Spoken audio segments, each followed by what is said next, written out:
오늘 우리에게 주시는 하나님의 말씀은 디모데후서 3장 14절에서 17절 말씀입니다. 하나님의 말씀입니다. 그러나 너는 배우고 확신한 일에 거하라. 너는 내가 누구에게서 배운 것을 알며 또 어려서부터 성경을 알았나니 성경은 능히 너로 하여금 그리스도 예수 안에 있는 믿음으로 말미암아 구원에 이르는 지혜가 있게 하느니라. 모든 말씀은 하나님의 감동으로 된 것으로 교훈과 책망과 바르게 함과 위로 교육하기에 유익하니 이는 하나님의 사람으로 온전하게 하며 모든 선한 일에 행할 능력을 갖추게 하려 함이라. 아멘. 식사하셨습니까? 밥은 잘 챙겨 드시고 다니시는지요? 우리 한국 사람들에게는 이런 게 자연스러운 인사입니다. 그러고 보면 우리나라 사람들은 인사와 삶의 중심에 밥이 있는 것 같습니다. 옛 기록에 보면 보통 백성들은 하루에 2끼를 먹었다고 합니다. 조석으로 아침 저녁으로 하루에 2끼를 먹었대요. 그런데 뭔가 허전해서 생긴 게 점심이에요. 점심이라는 말은 조금 점 마음 심입니다. 그러니까 말 그대로 마음에 점을 찍듯이 먹는 게 원래 점심이었어요. 그런데 여러분은 얼마나 드세요? 마음에 점을 찍듯 드십니까? 아니면 점을 너무 많이 찍죠? 그러다 산업혁명 이후에 식습관이 바뀌면서 지금처럼 삼시세끼를 먹게 되었습니다. 잘 챙겨 먹는 게 삶의 문화가 되었죠. 그러고 보면 밥과 관련된 단어들이 굉장히 많은 것 같습니다. 우리가 직장 생활을 한다, 그럼 밥벌이 한다 얘기하죠. 일터를 이 밥줄이라고 얘기합니다.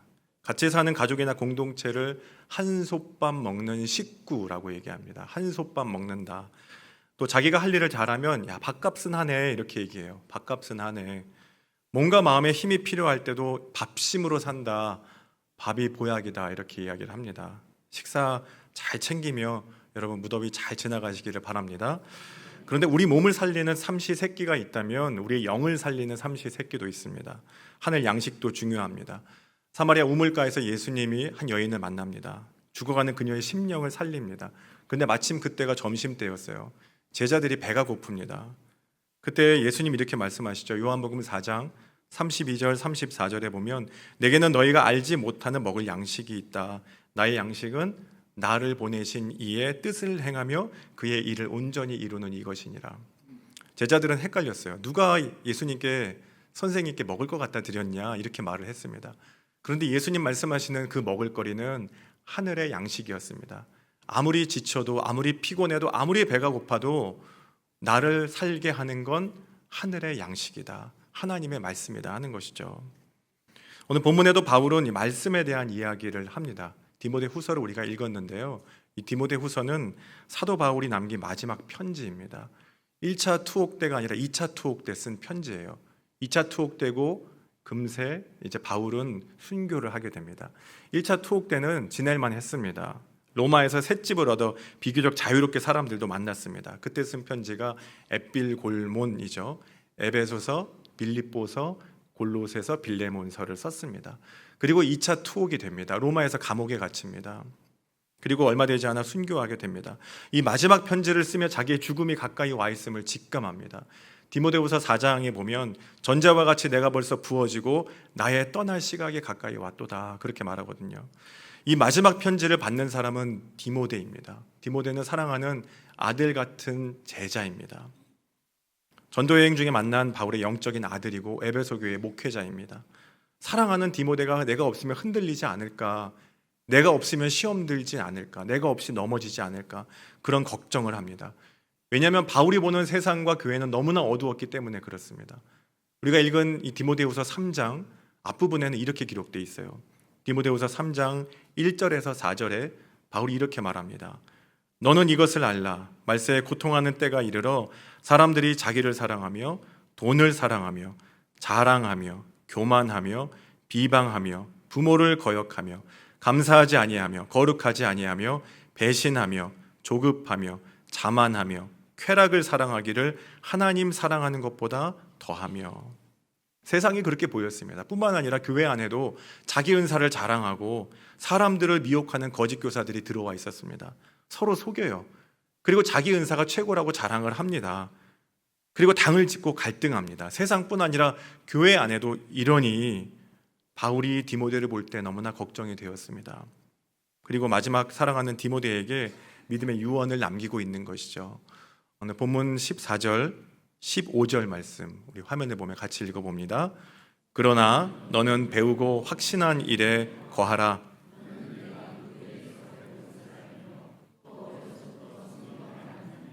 성경은 능히 너로 하여금 그리스도 안에 믿음으로 말미암아 구원에 이르는 지혜가 오늘 바울은 디모데에게 몇 가지 가르침을 전하고 있습니다. 첫째로 말씀이 일상이 되는 거룩한 루틴을 가지라는 거예요. 말씀으로 일상을 살아내라는 겁니다. 바울이 말하죠. 그러나 너는 배우고 확신한 일에 거하라. 그러나 너는 배우고 확신한 일에 거하라. 세상은 흔들리지만 교회는 갈등하지만 그러나 너는 이렇게 말해요. 그러나 너는 이 말에는 바울이 디모데를 향한 애끓는 심정이 담겨져 있습니다. 그리고 주님께서 저와 여러분을 향한 하나님의 진심이 담겨져 있습니다. 그러나 너는 이렇게 말해요. 불안해하지도 말고 두려워하지도 말라는 것입니다. 그러나 너는. 요즘 매스컴에서 자주 듣게 되는 영어 단어가 하나 있습니다. 그게 FOMO라는 말이에요. FOMO. 들어보셨죠? Fear of missing out이란 말입니다. 우리말로는 소외 불안이에요. 소외 불안. 우리가 SNS를 보면 사람들이 여행 다녀온 사진, 좋은 음식점 다녀온 사진을 올려놓습니다. 그러면 그런 생각이 들어요.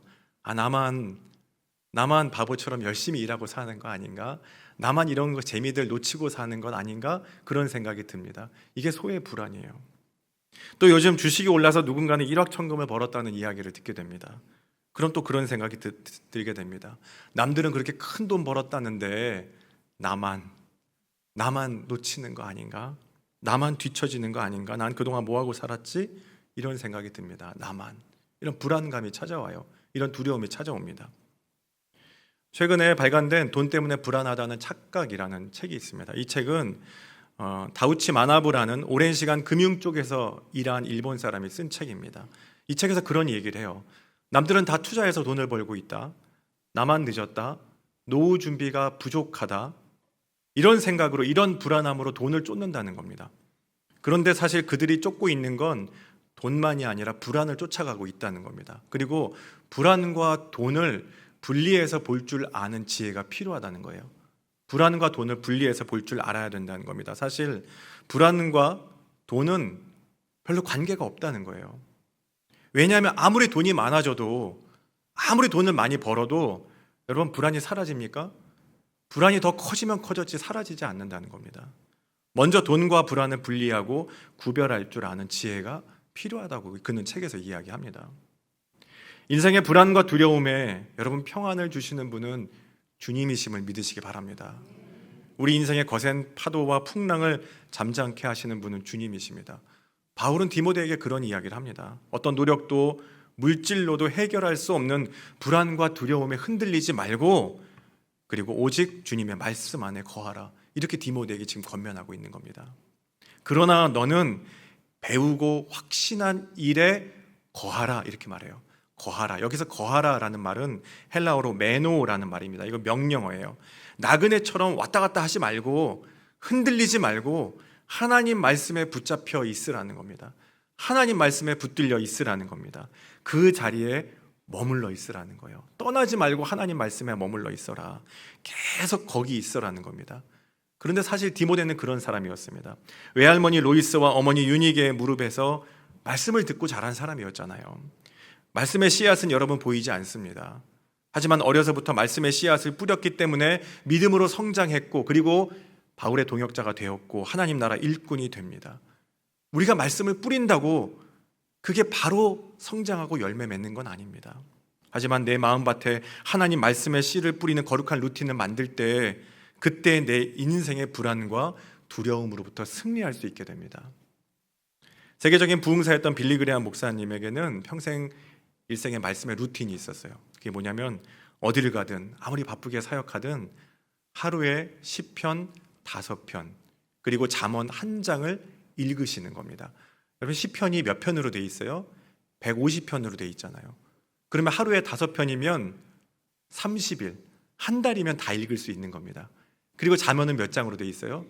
31장으로 돼 있죠. 이것도 하루에 한 장이면 한 달이면 다 읽을 수 있는 겁니다. 그래서 시편 하루에 5편, 그리고 잠언 한 장을 빠짐없이 수십 년 동안 읽으셨습니다. 그러면서 이 빌리그레암 목사님은 그런 얘기를 합니다. 매일 시편 5편, 잠언 한 장을 읽으며 내가 하나님과 어떻게 지내야 하는지, 사람들과 어떻게 관계 맺어야 하는지를 알게 되었습니다. 그렇게 얘기를 해요. 시편 기자도 하나님 말씀을 규칙적으로 반복적으로 묵상하는 사람만이 복되다고 우리에게 가르쳐 줍니다. 시편 1편 1절에서 3절 말씀 우리 같이 읽어봅니다. 복이 있는 사람은 오직 여호와의 율법을 즐거워하여 그의 율법을 주야로 묵상하는도다. 그는 시냇가에 심은 나무가 철을 따라 마르지 아니함 같으니 그가 하는 모든 일이 다 형통하리로다. 복 있는 사람은 말씀의 시냇가에 뿌리를 내린 사람입니다. 말씀을 떠나지 않는 사람입니다. 여러분, 말씀에서 떠나지 마십시오. 불안과 두려움이 있을 때 우리에게 평안을 주시는 능력은 하나님의 말씀에 있기 때문에 그렇습니다. 하나님의 말씀에 길이 있습니다. 주님 말씀과 동행하는 거룩한 일상을 살아내는 그런 여러분 되시길 축복합니다. 두 번째로, 내가 먹는 것이 나를 만든다는 거예요. 내가 먹는 게 나다, 이런 말 들어보셨죠? 내가 먹는 것이 나에 대해 말해본다. 이 말은 18세기 프랑스의 브리아 사바랭이라는 사람이 한 말입니다. 이 사람은 법관이에요. 그런데 음식에 너무 관심이 많은 그런 법관이었습니다. 1825년에 미식 예찬이라는 말을 써요. 그 책을 씁니다. 근데 법관인데 너무 요리에 관심이 많아서 그런 책을 씁니다. 미식 담론의 경전이라고 지금도 굉장히 유명한 책입니다. 미식 예찬. 근데 그 책에서 한 말입니다. 당신이 먹는 것을 말해달라. 그러면 당신이 어떤 사람인지 알려주겠다. 이런 얘기예요. 그러니까 우리가 먹는 것이 나를 만들어 간다는 것입니다. 내가 먹는 것이 나를 증명한다는 것입니다. 여러분, 그리스도인들은 말씀을 먹는 사람들입니다. 말씀을 먹고 말씀이 나를 만들어 가요. 인류 최초의 문제를 보십시오. 타락도 먹는 것 때문에 생겼어요. 하나님은 에덴 동산에 모든 실과는 먹어도 좋지만 선악을 알게 하는 나무의 열매는 먹지 말라고 하셨습니다. 그 열매를 봤을 때 이게 먹음직도 하고 보암직도 하고 지혜롭게 할 만큼 탐스러운 열매였어요. 그래서 하나님이 먹지 말라 그랬는데 그걸 따먹게 됩니다. 그래서 죄가 세상에 들어왔죠. 그런데 또 우리는 먹는 것으로 우리를 새롭게 하십니다. 예수 그리스도의 십자가 보혈과 부활로 우리가 새 생명을 얻은 줄 믿습니다. 그리고 그걸 기념하는 성찬식을 하잖아요. 내 살을 먹고 내 피를 마시라. 처음 사람이 먹지 말아야 될 걸 먹어서 죄가 들어왔다면 이제 예수님이 찢기신 살과 흘리신 피를 우리가 먹으면서 새롭게 돼요. 그걸 먹으면서 새롭게 됩니다. 죄도 먹는 것에서 시작되었고 구원도 먹는 것에서 시작되었습니다. 여러분, 내가 무엇을 먹느냐? 이건 육적인 것에서 끝나지 않습니다. 동시에 영적인 것입니다. 16절 말씀 우리 같이 읽어봅니다. 모든 성경은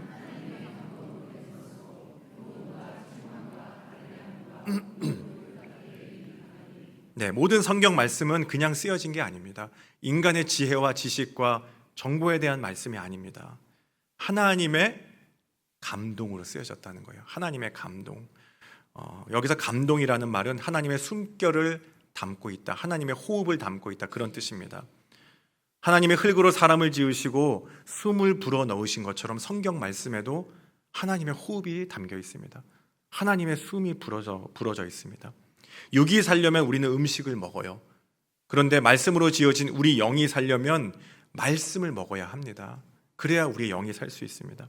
하나님의 숨결과 호흡이 담겨진 책이 바로 성경이에요. 그래서 여러분, 말씀을 먹는 방법은 묵상하는 것입니다. 말씀을 우리가 읽어요. 그러면 내 마음에 새겨지고 깨달음을 얻게 됩니다. 그런데 이 말씀을 읽고 우리가 그 말씀을 반복적으로 생각합니다. 그걸 묵상이라고 합니다. 히브리어로 묵상은 반복적으로 읊조린다, 입에서 웅얼거린다, 이런 뜻입니다. 마치 소가 여물을 먹듯이 계속 되새김질을 하는 거예요. 그 말씀을 오늘 하루 동안 계속 되새김질을 하며 생각하는 것입니다. 그러면 오늘 나에게 주시는 말씀을 붙잡고 말씀을 마음에 새기며 생각할 때 내가 먹은 말씀이 나를 만들어가기 시작합니다. 내 인생을 다스려가기 시작합니다. 바울은 그렇게 말씀을 묵상할 때 말씀이 하는 일 네 가지를 우리에게 가르쳐 줍니다. 첫 번째는 교훈이에요. 무엇이 참이고 무엇이 거짓인지를 깨닫게 됩니다. 아, 이것이 진짜구나, 이것이 가짜구나를 알게 됩니다. 이게 교훈입니다. 두 번째는 책망입니다. 성경은 징계가 없으면 사생자라고 우리에게 가르쳐 줍니다. 내 안에 숨어있는 가려진 죄와 연약함을 말씀은 드러냅니다. 그리고 우리에게 회개하게 합니다. 세 번째는 바르게 함입니다. 드러난 죄와 잘못이 나를 주님 기뻐하시는 제자리로 돌려놓게 해요. 이게 바로 바르게 함입니다. 그리고 네 번째, 의로 교육함입니다. 인생이 바로 세워지면 우리를 의로운 삶을 살도록 우리를 훈련하는 것이 바로 말씀이에요. 여러분, 이게 바로 하나님 말씀의 능력입니다. 하나님 말씀을 읽으면 나에게 조금 도움이 될 것 같아요. 아니요, 그 반대입니다. 말씀이 내 삶을 이끌어갑니다. 말씀이 나를 가르치고 그리고 책망하고 내 마음을 찌르고 바로잡고 훈련해 갑니다. 이게 바로 말씀의 능력입니다. 왜냐하면 말씀이 하나님이시기 때문에 그렇습니다. 말씀이 곧 나를 위해 죽기까지 사랑하신 예수 그리스도이시기 때문에 그렇습니다. 어떤 랍비가 그랬대요. 선생님에게 말씀 많이 읽는다고 자랑했다 그럽니다. 선생님, 제가 하루에도 몇 번씩 말씀을 읽고 말씀을 외우고 그리고 지금도 말씀을 읽고 있습니다. 그랬더니 그 스승이 그 제자 랍비에게 그랬다죠. 그래, 그러면 이제 말씀이 너를 읽고 있느냐, 말씀이 내 삶을 변화시키고 있느냐, 그런 질문을 했다는 겁니다. 처음에는 내가 말씀을 읽고 먹는 것처럼 생각되지만 내 안에 말씀이 들어오면 내 삶을 변화시키기 시작합니다. 그게 말씀의 능력입니다. 미국 시러큐스 대학의 영문학 교수인 로자리아 버터필드라는 사람이 있습니다. 이 사람은 여성운동과 동성애를 전공했어요. 그리고 동성애의 권익운동에 앞장선 사람입니다. 자신도 레즈비언이에요. 동성애자입니다. 여성을 좋아합니다. 그러다 보니 자연스럽게 기독교를 비판하는 인생을 살아왔습니다. 신문에도 기독교를 비판하는 글을 수없이 게재했습니다. 많은 사람들이 그녀의 비판에 찬성과 반대 편지를 보냈어요. 그러던 중 어떤 목사님이 그녀를 집으로 초대해서 교제를 하기 시작했습니다. 날카롭게 기독교를 비판하는 그녀를 어떤 목사님이 품은 거죠. 2년 넘는 시간 동안 매주 만나면서 우정을 쌓았습니다. 같이 대화를 했습니다. 그러면서 그녀는 내가 누군가를 비판하려면 그 대상을 제대로 알아야 되지 않겠는가, 그런 생각이 들어 성경을 읽기 시작합니다. 그러면서 그녀는 깨달음을 얻기 시작합니다. 성경에 기록된 모든 하나님의 심판, 거짓말에 대해, 불순종에 대해, 성적인 죄에 대해, 겉으로 드러나는 죄의 행동이 하나님의 심판의 원인이라고 생각했습니다. 그런데 성경을 읽어보니 그게 아니었어요. 말씀을 읽어보니 인간 내면에 있는, 내 안에 있는 교만이 하나님의 심판의 이유라는 걸 깨닫게 되었습니다. 그리고 하나님으로부터 멀어져 있는 것, 하나님과 상관없이 내 마음과 내 뜻대로 살아가는 것이 하나님의 심판의 이유라는 걸 그녀는 알게 됩니다. 그리고 주님을 영접하게 됩니다. 그러면서 말합니다. 거짓된 세상에 휘둘리지 않으려면 말씀을 읽으십시오. 성경 말씀을 읽으십시오. 그리고 그녀는 신실한 기독교인으로 변화되게 됩니다. 지금은 이전의 삶을 정리하고 목회자와 결혼해서 목회자의 아내가 되었고요. 4명의 아이들을 입양하고 신실한 기독교인으로 살아가고 있습니다. 여러분, 그녀의 이야기는 하나님의 말씀에 능력이 있다는 걸 우리에게 보여줍니다. 하나님 말씀을 우리가 읽고 묵상하게 되면 우리를 회개하게 하고 삶의 변화를 일으킨다는 걸 우리에게 보여주죠. 히브리서 4장 12절 말씀에 이렇게 기록합니다. 하나님의 말씀은 살아있고 활력이 있어 좌우의 날선 어떤 검보다도 예리하여 혼과 영과 및 관절과 골수를 찔러 쪼개기까지 하며 또 마음의 생각과 뜻을 판단하나니. 말씀은 그냥 언어가 아닙니다. 그냥 글이 아닙니다.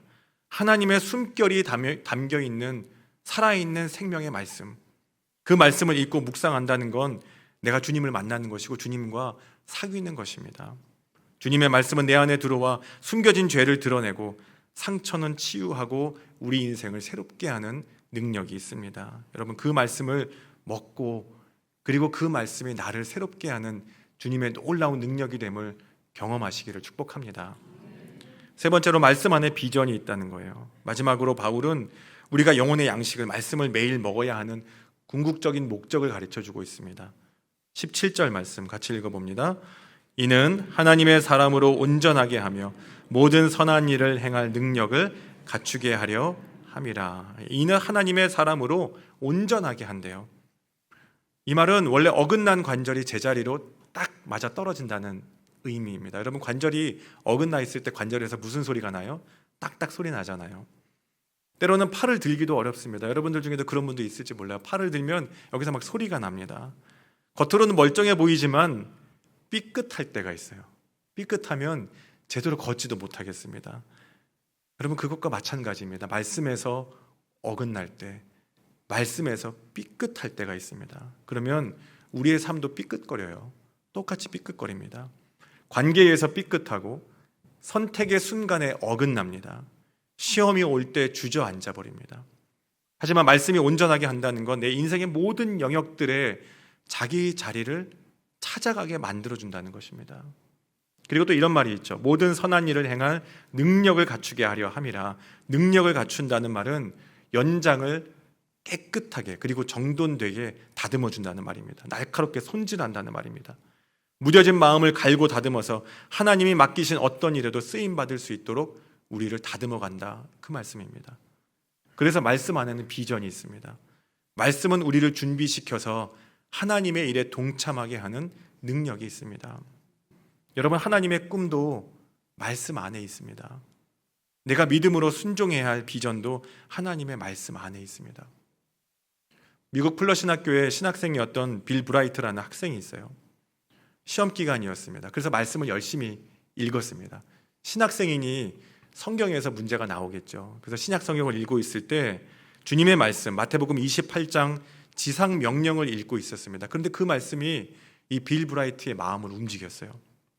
가서 모든 민족으로 제자를 삼아라. 시험 기간인데 은혜가 너무나 충만했나 봐요. 이 말씀이 그의 마음을 움직였습니다. 그리고 그 말씀 앞에서 그는 기도하기 시작했습니다.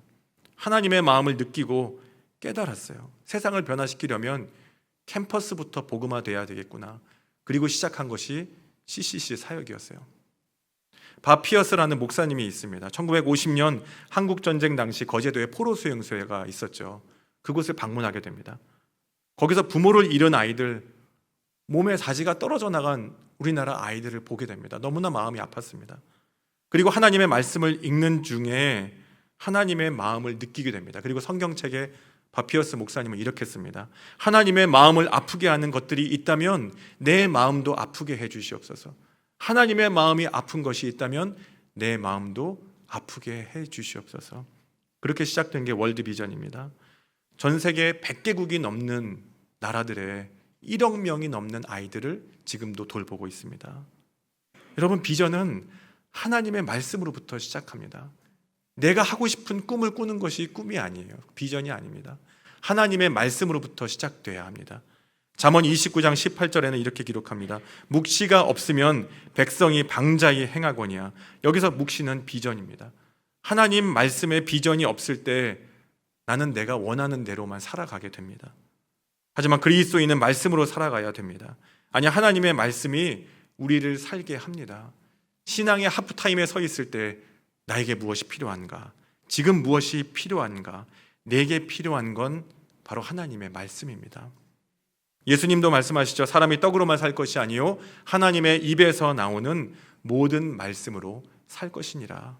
사랑하는 여러분, 주님의 말씀 안에 거하시기를 축복합니다. 말씀에 머무르는 사람이 복 있는 사람입니다.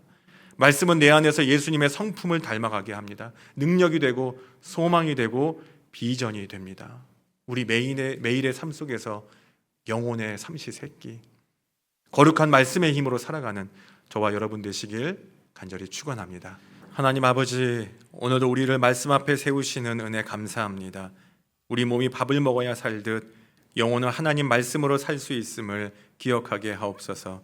매일의 삶에서 말씀을 가까이 하는 거룩한 습관을 허락하시고 모든 삶의 불안과 두려움, 걱정과 근심에서 말씀을 통해 승리할 수 있도록 도와주옵소서.